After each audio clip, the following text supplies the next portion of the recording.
জগন্নাথপুরে মহান স্বাধীনতা দিবস উদযাপনের প্রস্তুতি সম্পন্ন। কুচকাওয়াজ ও শরীরচর্চা প্রদর্শনীর জন্য প্রস্তুত মাঠ। আসসালামু আলাইকুম, আপনারা দেখছেন প্রতিদিনের জগন্নাথপুর। বিস্তারিত দেখুন মোহাম্মদ সুজন মিয়ার ভিডিও চিত্রে। সুনামগঞ্জের জগন্নাথপুর উপজেলা প্রশাসনের আয়োজনে যথাযথ মর্যাদায় ২৬শে মার্চ মহান স্বাধীনতা ও জাতীয় দিবস ২০২৬ উদযাপনের লক্ষ্যে সকল প্রস্তুতি সম্পন্ন হয়েছে।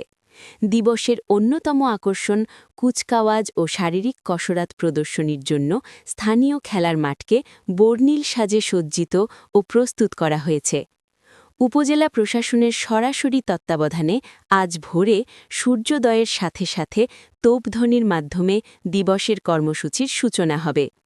এরপর স্থানীয় স্মৃতিসৌধে পুষ্পস্তবক অর্পণ শেষে প্রধান অনুষ্ঠানে কুচকাওয়াজ ও শারীরিক কসরত প্রদর্শনী অনুষ্ঠিত হবে।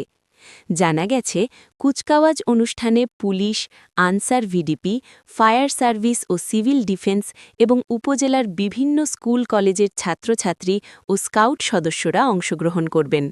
শরীরচর্চা প্রদর্শনীর জন্য মাঠের বিভিন্ন অংশে অঙ্কন ও সাজসজ্জার কাজ শেষ হয়েছে, যা দর্শকদের জন্য একটি বিশেষ আকর্ষণ হয়ে দাঁড়াবে। উপজেলা প্রশাসনের পক্ষ থেকে জানানো হয়েছে, স্বাধীনতা দিবসের গুরুত্ব নতুন প্রজন্মের কাছে তুলে ধরতে এবং একটি সুশৃঙ্খল কুচকাওয়াজ উপহার দিতে কয়েকদিন ধরেই মহড়া ও মাঠ প্রস্তুতির কাজ চলছিল। অনুষ্ঠানটি সুন্দর ও সার্থক করতে আইন শৃঙ্খলা রক্ষাকারী বাহিনীসহ সংশ্লিষ্ট সকলকে প্রয়োজনীয় নির্দেশনা প্রদান